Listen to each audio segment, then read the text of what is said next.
तमाम जानकारी देने के लिए धाराजीत आपका बेहद शुक्रिया। तो चलिए बढ़ते आगे और शिक्षा विभाग की बात करते हैं, जहां पर फर्जीवाड़े का एक बड़ा खेल जो है वो देखने को मिला। दरअसल नोएडा में न्यू पेंशन स्कीम में घोटाला देखने को मिला है और स्कीम का पैसा दूसरे खाते में ट्रांसफर किया गया है।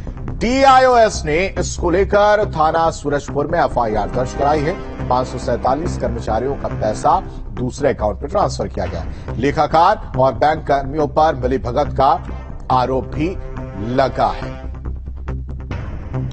खबर पर सारा जानकारी के साथ संवाददाता अमित चौधरी हमारे साथ जुड़ चुके हैं। अमित, किस तरह से ये फर्जीवाड़े का खेल जो निकलकर सामने आया और क्या कुछ जानकारी इसमें निकलकर सामने आ रही है?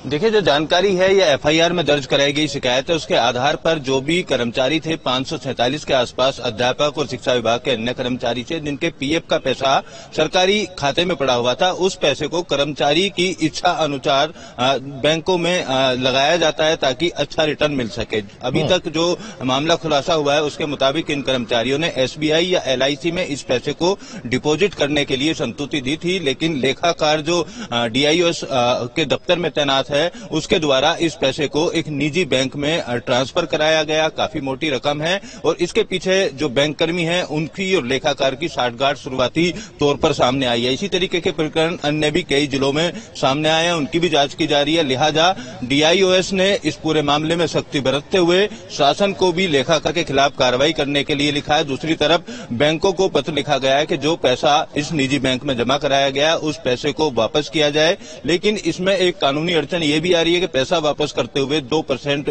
जो पैसा है वो बैंक द्वारा काटा जाता है। वो 2% पैसा ना काटा जाए उसको लेकर भी एक पत्र लिखा गया है। अधिकारियों का कहना है कि आने वाले दिनों में इस पैसे को वापस ले लिया जाएगा, लेकिन शुरुआती तौर पर जिस तरीके की जांच में खुलासा हुआ है उसके बाद एफआईआर दर्ज कराई गई है। सूरजपुर थाने में 2 बैंक कर्मियों सहित लेखाकार के खिलाफ एफआईआर दर्ज है। दूसरी तरफ पुलिस अधिकारियों का भी कहना है कि जिस तरीके के आरोप लगाए गए हैं उन आरोपों के तहत पूरे प्रकरण की जांच की जा रही है और बैंक कर्मियों के साथ साथ बैंक से भी पूछताछ की जाएगी कि आखिर किस तरीके की साठगांठ इस पैसे को ट्रांसफर करने में की गई थी।